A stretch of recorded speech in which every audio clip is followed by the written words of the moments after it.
Welcome to the Hey Docs podcast with your host, Jill Allen. Today I am joined by Kira Woods, founder of UpTracker, a company focused on helping orthodontic practices gain better visibility and control over one of the most overlooked areas of overhead, inventory. Kira works closely with practices to bridge the gap between the financial side of supply spending and the day-to-day workflows teams rely on to manage inventory. In this episode, we're talking about why inventory costs often creep up unnoticed, how purchasing habits impact spending more than the price shopping alone, and how a smarter inventory strategy can quietly save practices thousands of dollars every year. So let's dive in. This episode was brought to you by ADEC.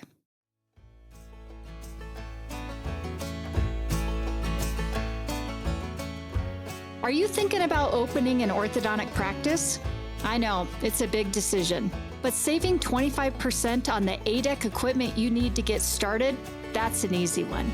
Because ADEC has a special program called Smart Start, designed to help you launch your first practice.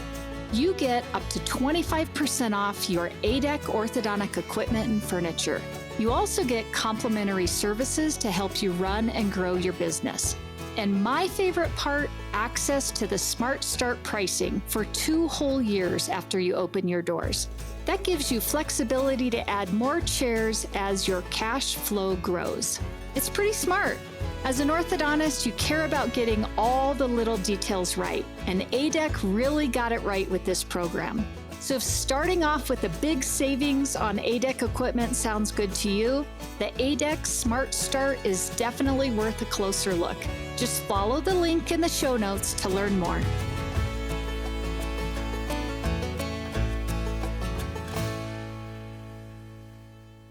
Kira, I am so excited to have you on Hey Docs. Thanks for being here today. I'm really excited to be here. So the way I love to start off Hey Docs when I have a new guest on the show is I would love it if you would just talk to us a little bit about your background, what led you to create UpTracker, and how you're helping our industry right now. Yeah, absolutely. Our origin story actually goes back really far. My aunt, Lynn Fales, she started a company called Fox Fales in 1997 to help with this issue of inventory management. And her partner created a very basic program that really was groundbreaking at the time. I started working with her in 2002 and quickly found that many practices, it went far beyond just having to have a record of information, that there was really a disconnect with the needs of what offices needed to do to properly get the visibility for real inventory management. So as I started to consult, I started to get more and more of a picture of what the real pain points were, not the ones that we think that they are, but what they really are day to day. And then also start going, okay, how do I take this and make it something better? She decided she was going to sell the company in 2010. I bought it from her and I started creating UpTracker, which is a web-based platform where we really set out to find a way to solve those pain points that are specific to ortho, oral surgeons, dentistry, and stuff like that as a practice that has people that are not used to managing inventory, right? That was important. I started in 2010. I got almost done with the first version in 2020, and I'm a perfectionist, so it was very exciting just to find out that the programmers had pushed aside so many of the things that I kept saying were important in a way that it wasn't what I really wanted it to be. So I had this opportunity to either say I'm done or to keep going. And 2020 was hard for all of us. Let's face it. That was a tough year, right? Yep. For me, very tough. I lost my dad and I lost my best friend all within the scope of about 3 months. And no, it actually ended up being a beautiful story. And this program really is so much because of how much they both believed in what I was building. Because I don't know if I would have continued if I hadn't had that huge support of, look, this is really something amazing if we really want to do something that will change the industry. I chose to keep going, and here we are 6 years later, and it's doing really well. We're growing really fast, so it's exciting. I love that. And what a great origin story to be able to take a legacy company and bring it on and then take it to next gen, right? That's Yeah. always super fun.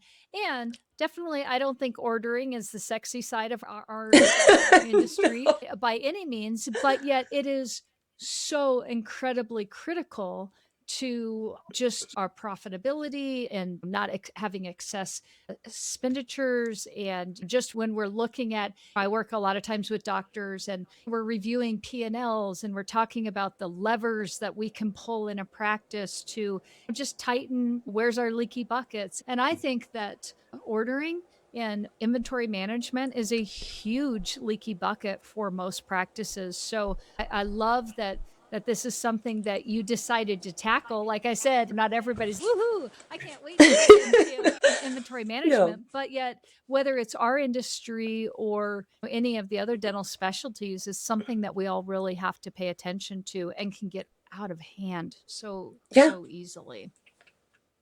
So It's I the want to second highest expense after staff wages. Sorry. yeah, yeah. It's No, the no, second no. highest expense. So it's, we want to put our head in the sand because it's so overwhelming. I think that that's Mhm. really why it becomes put on the shelf, is because as long as it's not broken, why fix it? Yeah, So yeah. people want to ignore it because it is, where do we even start?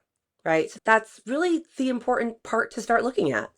Yeah, yeah, for sure, for sure.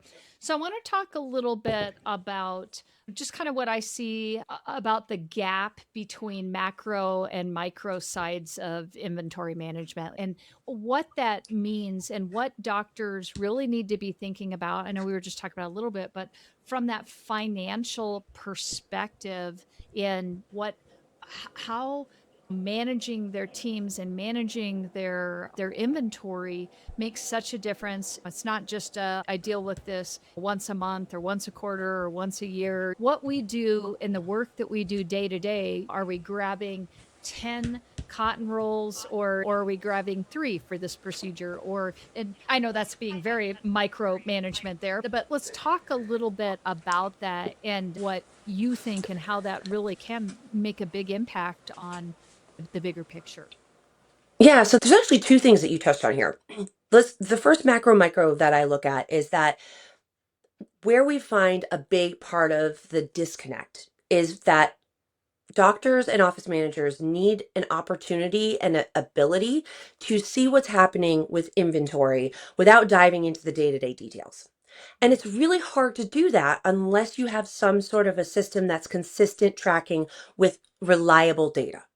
So if you Mhm. just have one person ordering it, it's really hard to look into that. And it's easy to trust what's happening. Like we said, if you're not running out or don't see a problem, but you're not presenting a picture with the macro to be able to make educated decisions. So we have this disconnect between the macro and then the micro, which is the day to day.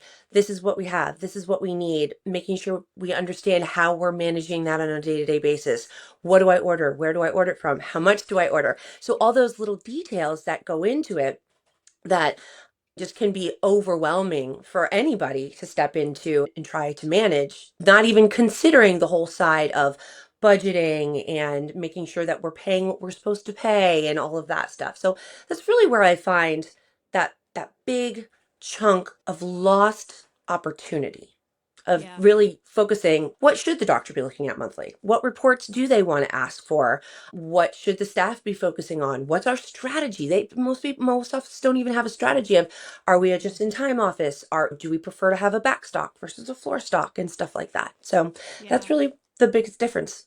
Yeah, I think that's such good points. And having been in this industry for so long now myself, and when I started in the industry, I started in sterilization and then went into clinic. And part of my job when I was a clinical lead was managing inventory. And over the years, I have just seen from it was a I'm trying to even think now what at one point it was a notepad that we kept everything on with little sticky tabs of what companies Yep. we ordered from to the card filer that you almost like a Rolodex, okay, here's the company and here's the last thing we ordered and here's how much we ordered for.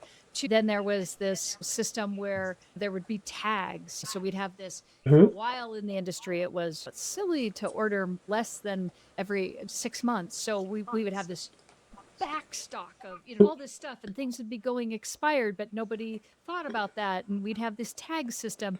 So I'm curious if you can just kind of talk a little bit about just the changes, even just in the evolution of, yeah, I've got to imagine that having a system that tracks all of this for you. And when you talk about, I can't even imagine if a doctor would have come to me and said, "Hey, Jill, can you run a report on," I would have been like, I can show you the notebook. I don't know. You can go stand in the back room and look with me on kind of what Yeah, we're doing. So I would love for you to expand just a little bit on that, because I got to believe that that plays into just where we're at technology wise and how we're managing. Because I think a lot of practices are still very old school, and it is the Excel definitely. spreadsheet. It's the I order when I have time concept, even though I want to be prepared. I can't always remember that we're out of stuff. And it's somebody else's fault that we ran out, or this, that, or the other.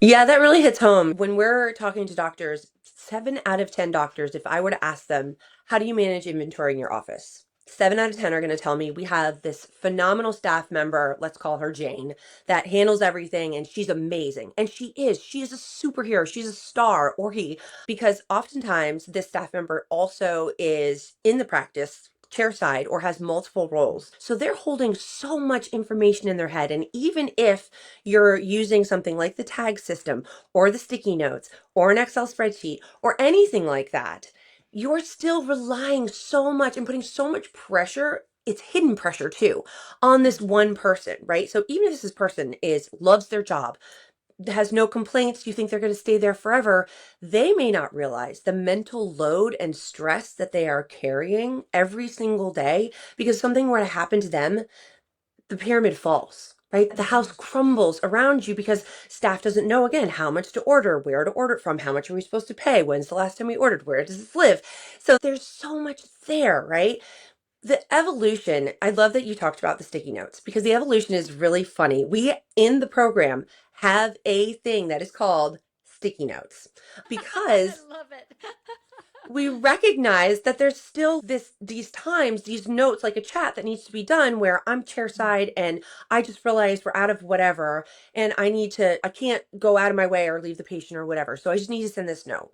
And you can use it for products, you can use it for the chair is broken, you can use it for, hey, your hair looks great. It doesn't matter to us. So, and you can send it to specific people or to everyone. So it's a way to just manage what's happening from an inventory perspective within the program and have a record of that so that if the inventory person needs to place an order and if they're not tracking their on-hand inventory, they can use sticky notes. Staff can just tell them, hey, we're out of this, put it in our shopping list. The more advanced technology that we have accomplished, and I'm really proud and excited about how UpTracker manages the inventory, because one of the big problems is what you talked about in the very beginning of if we're going to take suction tubes out of our back stock and maybe put them on the floor for staff to use, we're not going to scan out buy a box of 500. But that's too much. And now that shipping has become so inexpensive and quick, it's something where we really can shoot for that just in time. I usually recommend a floor stock where staff pulls from, that's been scanned out, and then a back stock where floor lives and that's our controlled environment to scan out of and really have our numbers.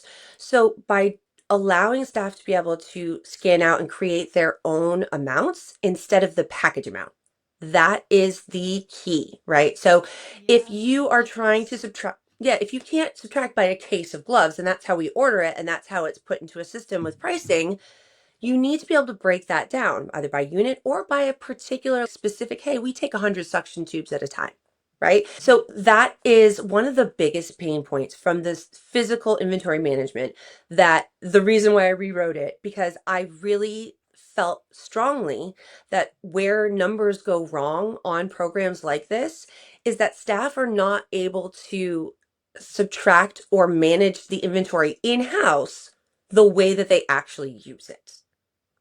Yeah. So yeah, that's I think that's great. And to have the opportunity to do just what you were talking about, because in the past it's a box and you scan it, and however you're going to do that. And I think a lot of times it would create a lot of excess on our shelving or whatnot. So I think that's great that the program allows you to do that. It's really allowing you to customize what you're doing specifically for your practice versus just taking this generic model and saying, okay, whether you're a startup practice or a $3 million practice, you kind of just have to fit into this model and how you're doing that. That's a great point. And actually, to that point, that was one of the other pain points or things that I really wanted to solve is this concept of there's such a wide variety of needs, sizes, usage. Some of these practices have an ortho and a dental and a pediatric. So there's all different ways. And then there's different strategies of how each office works. So what is going to work into our culture the best? What is going to be sustainable that we can get all staff on board, not just that one person, and have it, and like we talked about before, shift it from a need to a strategy.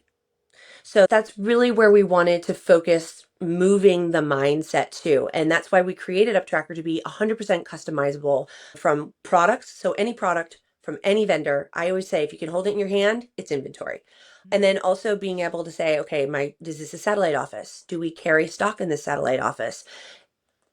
Addressing how we want to carry stock in satellite offices versus main locations and being able to transfer products from one location to another. Maybe we have a big storage location like a warehouse type location and we want to transfer to different places. Maybe we just have two locations. We really thought through how to create an all-encompassing product that will be as simple or as robust as the user wants it to be.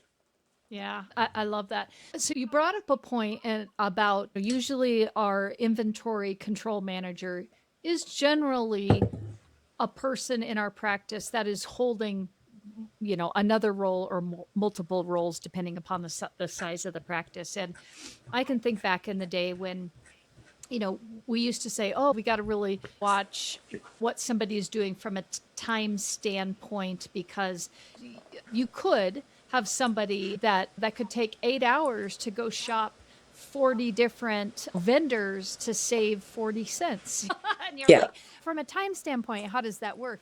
But the flip side of it is, I think you can also have this team member that is barely got any time to do the shopping, and they are the flip side of it is this is who I get it from. I don't care the price. I don't have the time to care about the price. I just need to get it and get it into our office, and that's the last thing I need to be thinking about.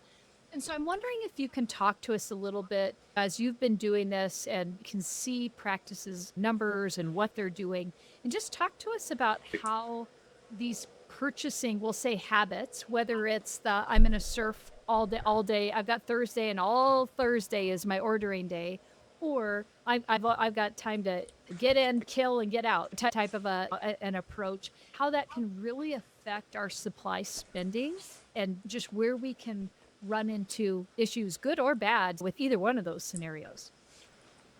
Yeah, you made a really great point. That was the staff that spend hours price shopping, right? And when I first started creating UpTracker, there was always two things. It's time and money, right? Everybody wants to save time and money. And expectations from the doctor of the staff when implementing a system like this would be like, "Oh, we're gonna save so much time." And that is true in the long run, but it still has to be something that is practiced daily and something that becomes a habit for staff. So I always say that from a time perspective, incorporating something like this will allow you to have such time savings once you have it down. But doctors and staff or doctors and management has to allow staff the time and the resources to make it a habit because there's a learning curve with anything. With any new strategy, there's going to be a learning curve. I'm sure you see this when you consult in offices and stuff like that with anything. And because inventory is that kind of throw on the shelf, stick your head in the sand type situation, we forget that it needs to be respected in that same sort of way of practice change management. Price shopping sounds like the right move when people talk about it, but it's usually solving the wrong problem, right? Yeah. A 5% on a product doesn't matter if you're over, like you said, over ordering or duplicating inventory or you don't use what you have on hand. And Before, like you said, people would order every 6 months. That would create issues where a lot of times offices would, the doctor would say they want to use something different, like they'd switch products, and then you have a bunch of stock on the shelves and nobody knows what to do with it. So there really is a lot of little details that go into that price shopping concept that people don't really think about. It isn't about the price, it's about our behavior.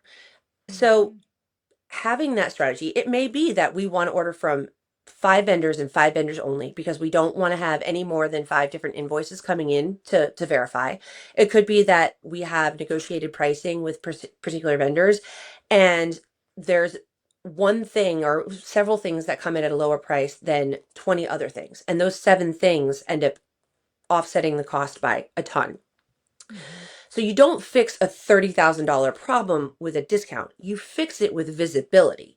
So by being able to say, okay, what is our, this is going to lead me into something else I'd like to talk about, but what is our percentage of spend based on our net receipts? So how much is the practice making versus how much are we spending on inventory?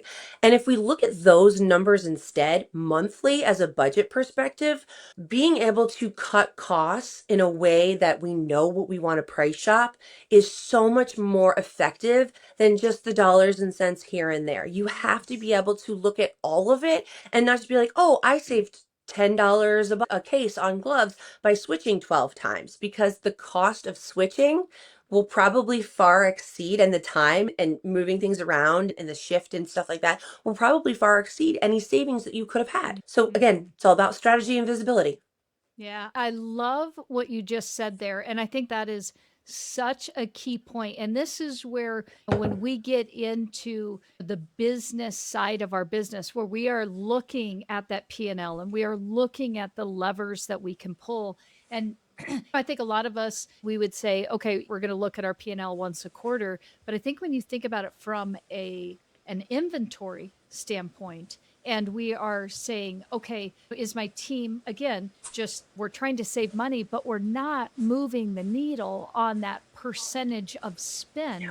That can be a big deal. And when we get to the end of the year and we're like, man, we're still at a 20%, which would be huge, but Yeah.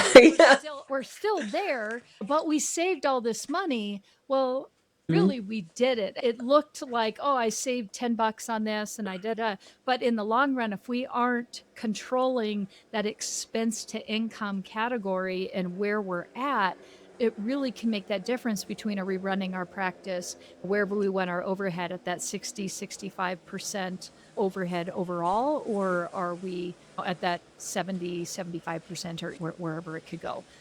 And now, a word from the sponsors who make this podcast possible.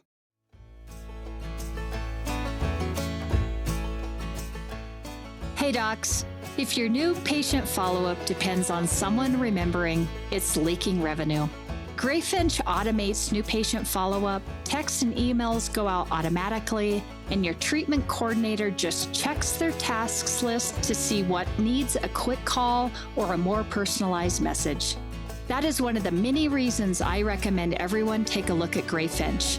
It isn't just a follow-up tool, it's a complete practice management software built to help you grow and scale. Stop leaking revenue and get $500 off your startup fee with the Jill Allen special at greyfinch.com/Jill Allen.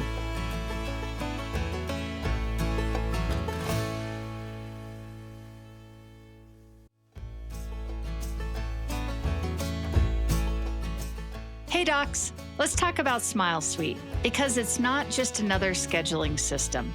It's a game changer in the world of new patient management. And as a proud Smile Suite partner, I've witnessed the incredible impact it has on practices of all sizes. Smile Suite means your new patient calls and web leads are expertly handled 7 days a week, even during nights and weekends. And they offer top-notch customizable presentation software and seamless post-consultation follow-up. It's like having a secret weapon for your practice's success. Curious? Dive into the revolution at GetSmileSuite.com. And don't forget to mention Hey Docs to unlock some extra goodies. Elevate your practice with Smile Suite, because every smile deserves a suite of excellence. I wanted you to talk just a little bit because you used a phrase that I think is important, and we don't talk about this a lot, and that's verifying vendor invoices. And you kind of dropped that in, and I'm like, oh, we got to circle back around to this one. I want you to talk about this because I think that this is a major area where we lose money and we just don't even think about this. And I see this, and I'm going to say even from inventory, but docs, I'm going to have you talk about this, but I just want to put this out there. You should be even doing this with your lab bills. Oh, When for you're sure. sending lab cases out and what you're expecting to pay or what you've been told you're going to pay. So I want you to unpack this a little bit for us, because this to me is one of those little easy things that I think is a major leaky bucket in our practices.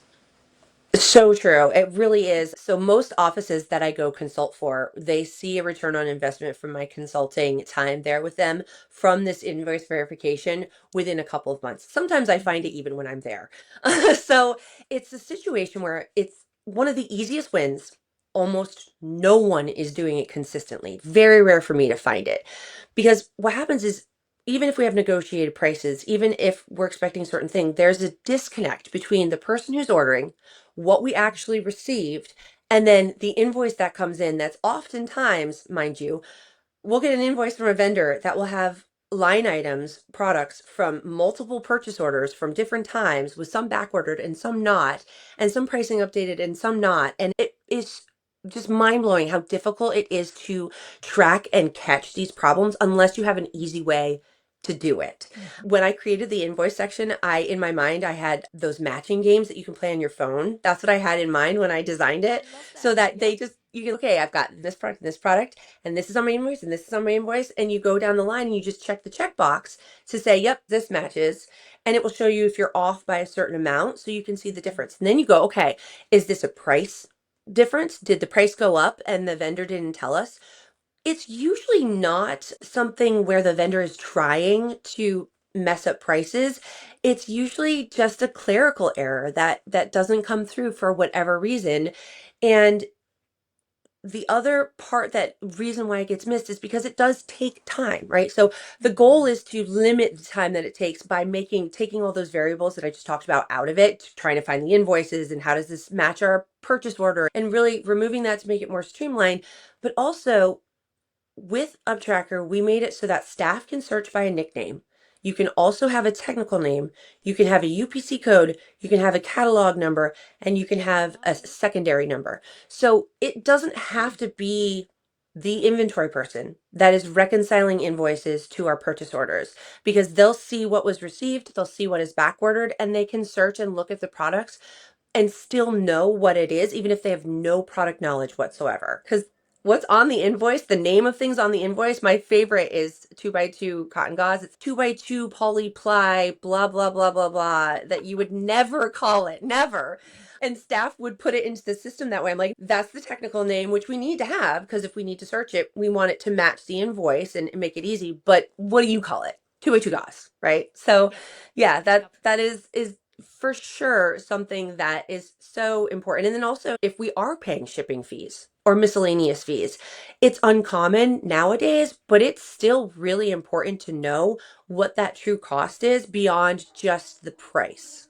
Yeah. If you don't check invoices, you're agreeing to whatever they decide to charge you, is essentially what's happening. And it's not about mistrusting, it's about visibility.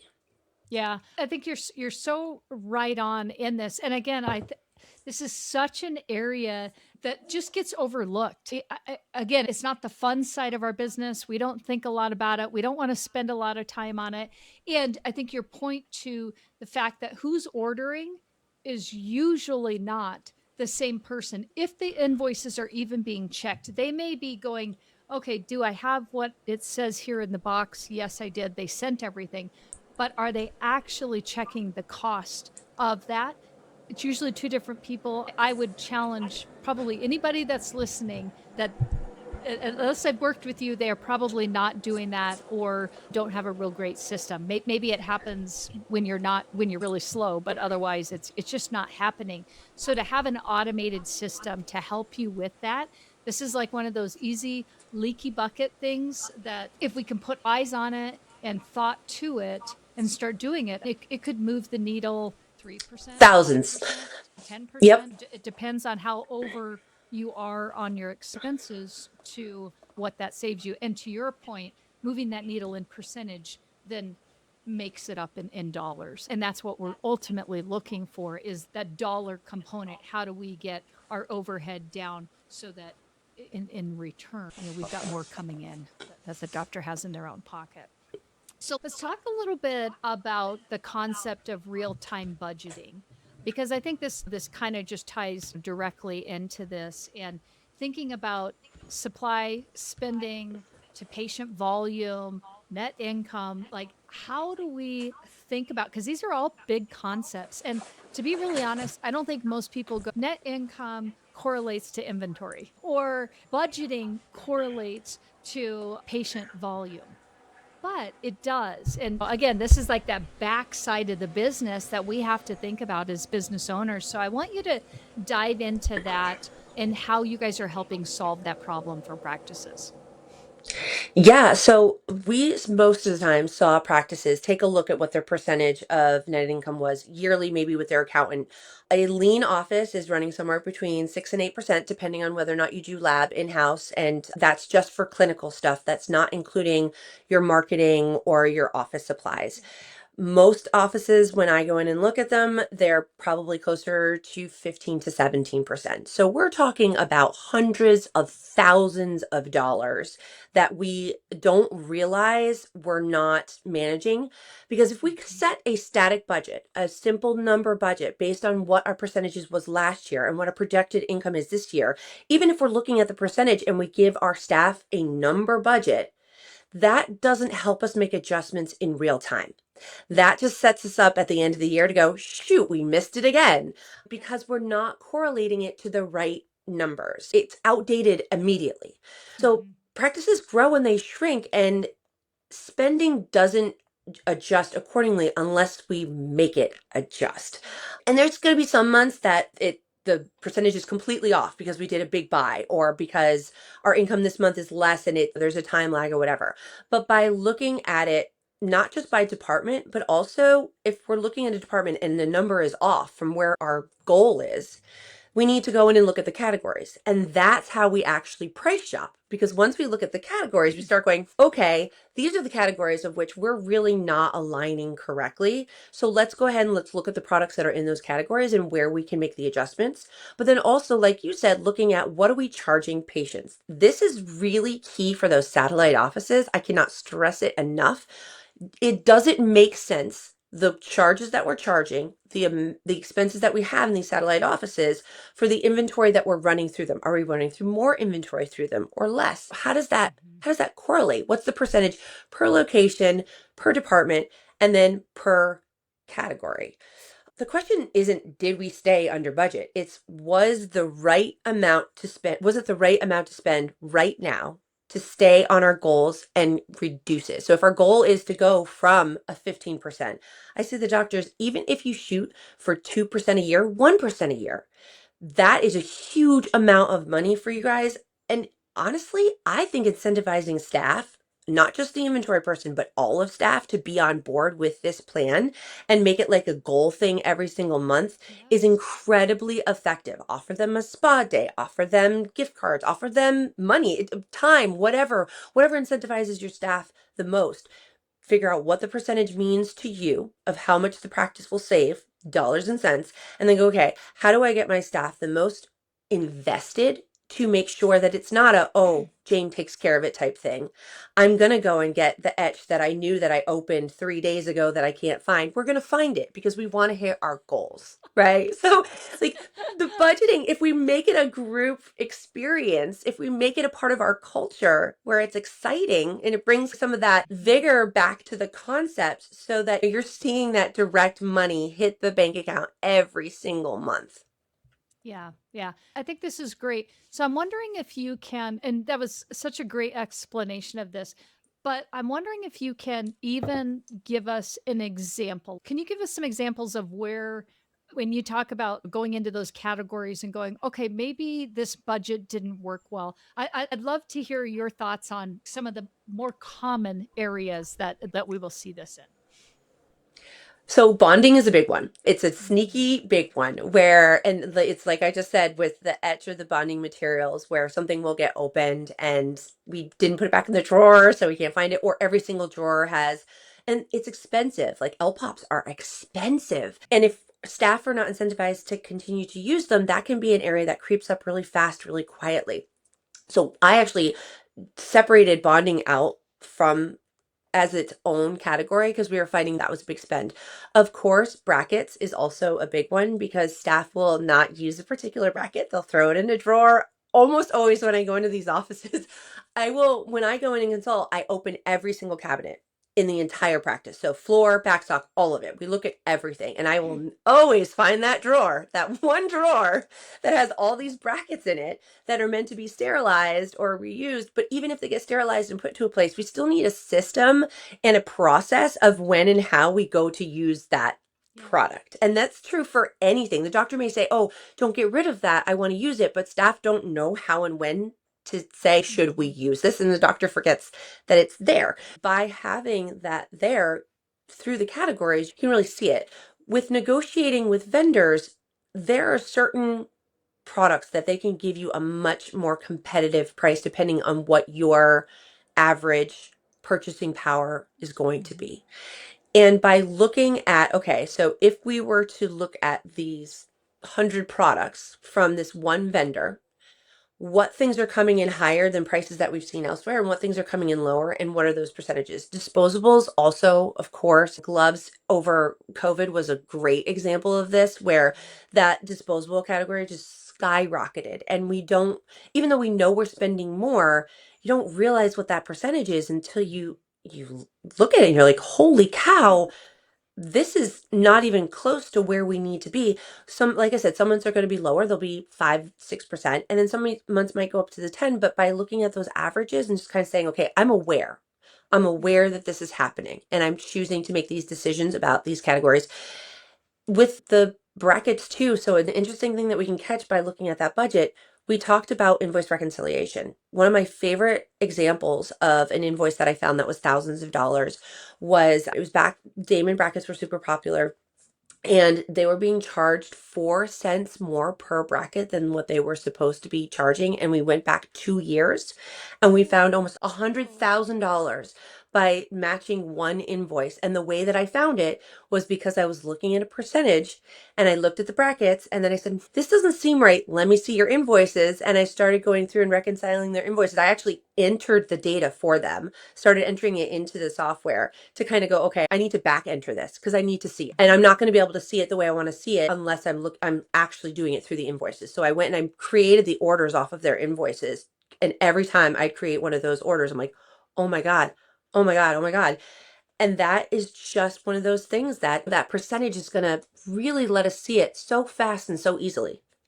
Yeah, this is great. So let's talk about this from a startup perspective because I have so many doctors that are listening that are startup practices. And I'm sure they're going, oh gosh, if I can think about this now and set my baseline, set my foundation for what happens in the future. Give us your top 3 tips. Obviously, invoice reconciliation. I think that's like a no brainer. We got to be doing that. But is there any other tips and that you can give our startup practices? And of course, I would think using a software management system like this that we're starting from the beginning, we're going to be managing it already. But I'd love to hear your thoughts on what you would say for a startup, some of my startup practices.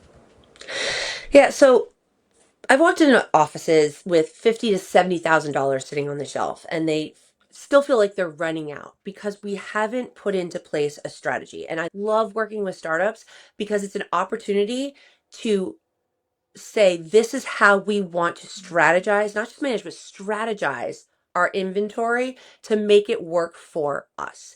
And I think that part of that is the visibility. And I'm a huge believer in using whatever works for you. I personally think, of course, that UpTracker solves so many of the problems for people that doctors don't even think about. They don't even realize the day-to-day stuff and how it can come up.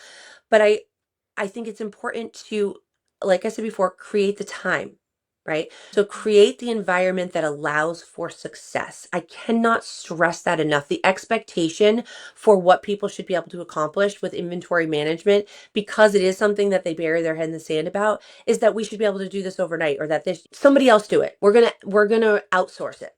Right. So the outsourcing can really hurt us in the long run, because it may solve the problem of who's ordering what, why, but it doesn't solve our problem of really being able to manage and control it in-house and make those educated decisions. So for startups, one, want to have the visibility, want to have the reports every month, and not just ask for them, but look at them, review them. This is the office manager or the doctor's job, right? You are the leader. If you don't set the precedent and if you don't show that you're invested in it, neither will your staff. And it doesn't matter how good the girl is, if you're not there with them saying, look, I'm committed to this, it's going to fall flat every single time. So commitment, that's one. Visibility, that's another one. Having the strategy in place and reviewing it. So is there things that are working? Is there things that are not? My first question always with any existing practice is, what do you think you're doing right? And what do you think that we can improve on? Because I want to hear the doctor tell it to me, and I want to hear staff tell it to me, because they're two very different things that come to me when we talk about it, right? Because it's from different perspectives. And I think that not creating a whole new thing is the way to go. It's saying, okay, what's our space constructs? What do we want to try to accomplish when it comes to inventory? What's going to work best for my staff, my culture, what I want long term? And actually having, of course, I say put it in writing. It doesn't exist unless it's in writing. But at the very least, having something like this that tracks it, where we know these are the products we order. This is who we're planning to order from. These are our prices, and have them loaded in there, negotiated. I think that those are really key things to setting up that inventory from the get-go. Also, cross training. So I usually don't recommend it being one person. I love saying, look, you could hire a high school kid to come in and receive boxes and things that got sent and put them in their storage locations, because it's all in the system. It doesn't, like you said before, what's in the box, what is on the packing slip doesn't matter. We don't want to check is what's on this slip that the vendor sent us in the box. I would hope it would be. Like, that's the very minimum. We want to know is what we got, what we actually ordered. Is it the same product, or did they replace it? Was there back orders? Was there parts of it missing?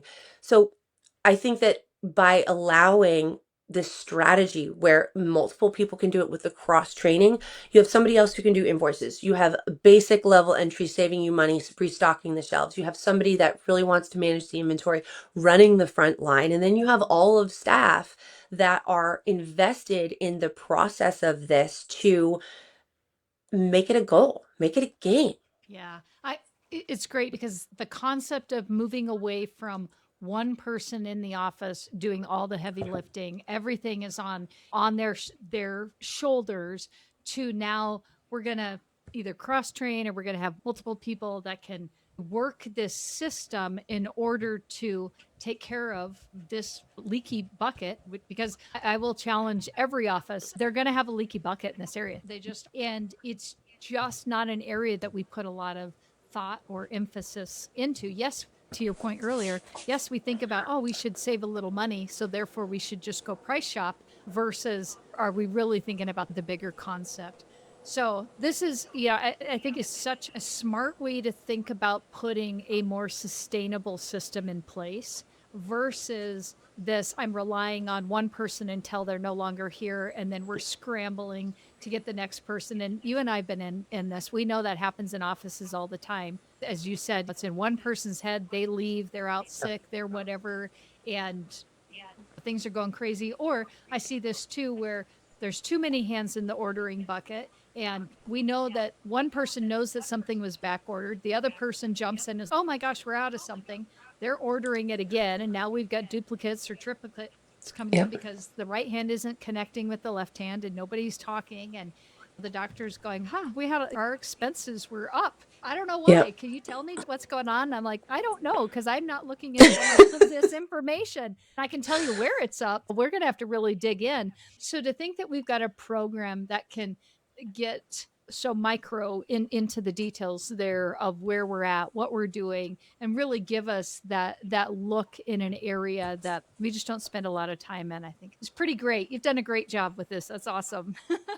Thank you. I really love what's been created and I love working with the offices. And we take feedback very seriously, where part of what's made it so good is listening to these practices of what these real problems are. And instead of just making the assumption that the problem is spend less and have it take less time. Yes, that is the problem, but there's so many small moments and day-to-day things that we just don't realize unless you're living it. Even staff don't realize that they could use and need something like this because it's working, right? It's not broken until it needs to be fixed. But at the end of the day, the goal isn't less inventory, it's smarter inventory. Yes, I It's love not that. about Smart. ordering. It's about, yeah, it's not about Yeah. us placing orders and making an order or whatever. It's about what happens from the order to the end of when we finish using it. Because that's what we can control, really control. And that's where we're really going to save the most money and the most time. Yeah, that's absolutely. So I know that you and this is a fun subject to talk about, and I could just keep going and going here with questions, but I know we're going to have to bring this to an end. So if somebody wants to learn more about UpTracker, they want to get in, they want to connect with you. Maybe they're just like, this is my year. We're going to dive in. This has been a monkey on my back for a while now. We're going to dive in and get this sorted out. What's going to be the best way that they can get a hold of you, that they can just talk to you and be like, I don't know, but I think I got a problem? How can they do that? Yeah, so our website, up-tracker.com, is where they go to get information. They can schedule a demo from there as well. We also have the email. So my email is Kira at up-tracker.com, and Eileen is my office manager. She's probably faster at responding to emails. So she's Eileen at up-tracker.com, but certainly requesting the demo through our website. We do have some recorded things as well, and reaching out through Facebook or Instagram. I'm actually in the process of starting to, in all honesty, I hate social media. I always have. I've really dragged my feet. It's, for me, social media is what inventory is to most people. So I I am now being forced to, because we're growing quickly and we're to a point where we're starting to market now. So with the Facebook groups and stuff like that, we encourage people to ask questions on our Facebook page and to say, hey, this is our real life scenario. What can we do? And I check those almost every day and would love to have the dialogue go back and forth about what's our real life problems, because that makes our program better, because we usually can learn from it and try to incorporate that. We're a very agile program where we're constantly being able to shift with how things change and what the needs are. Yeah, that's wonderful. I am sure, Carrie, you're going to get a lot of docs calling you and saying, okay, I think I at least need to talk to you, get some help here in this area. So I love it that you are standing in this space. This is definitely an area in our industry that I think we need a strong product and a company that is really evaluating and looking at this component, because it really is such a big, a silent giant, I'll say, Yeah, sure. that definitely needs to be tackled. So thank you for giving us such great information today. It's been my pleasure. Thank you. So the way I love to finish up Hey Docs is I always love to finish this up with a little speed round. So are you ready to take the speed round challenge? All right, let's do it. Okay, here we go. What is one daily habit or ritual that helps you stay productive or balanced? I think for me, it is setting a time frame. So I always, in the morning, every morning, I set a time frame. I set my timer for 30 seconds or 30 minutes. And I say, this is the thing that I want to focus on that I least want to do. And I do it for a full 30 minutes. And if I'm not done by the end of 30 minutes, I allow myself the space and the grace to say, okay, I'm going to finish with it now. And I'm going to come back to it I can come back to it later or do it the next day in my third. But for me, to keep me moving forward, it's a great habit for me to have, to say, this is how I tackle those things that I don't necessarily want to do, like social media, and being really diligent about that. Ooh, that's a good one. I love that. All right. This will be a fun one. What is one unconventional perk that you think every workplace should have? Good coffee. Girl after my own heart, for sure. Especially with the machines today and how amazing they are. And Mhm. oh, the other one for ortho offices in particular, I really believe in staff water bottles with their name on them. One of the areas that I used to see things climbing up really high was, so we have a section that is client or customer perks, and bottled water would be one of them, and staff would be taking bottled water and it was skyrocketing and the doctor didn't even know it. And I think from an aesthetic standpoint too, I just really the clever water bottles with the logo on it, with each Yes. person's name on it. So easy to do these days. So yeah. Yes, absolutely. That's a great idea. That's a wonderful one. All right. And then here is the last one for you. What is one piece of advice you wish you had followed earlier in your career? To trust myself. I am such a perfectionist that really, people ask you, they say, we've been around for so long. Why aren't you bigger? Why haven't you grown more? And I think if I had it to do all over again, and the advice that I would give is that throwing it out there and allowing it to fail is the best way to succeed. So if you don't try it, if you don't push for it and realize that there's going to be learning curves and there's going to be times that you let other people down or you let yourself down, that's okay. It's how you respond to that's going to make the difference. Yeah. Ooh, I love that one. That's a great one. Great one to end on. Again, thank you so much for being on Hey Docs. This was a great episode, and I just really appreciate what you're doing in that ordering and inventory management space for us. Thank you. Thanks for bringing a spotlight to it. I think it's important, and I'm really excited that people are starting to take it more seriously and go, okay, let's do this. Yep. Yep. All right. Till next time. Thanks so much.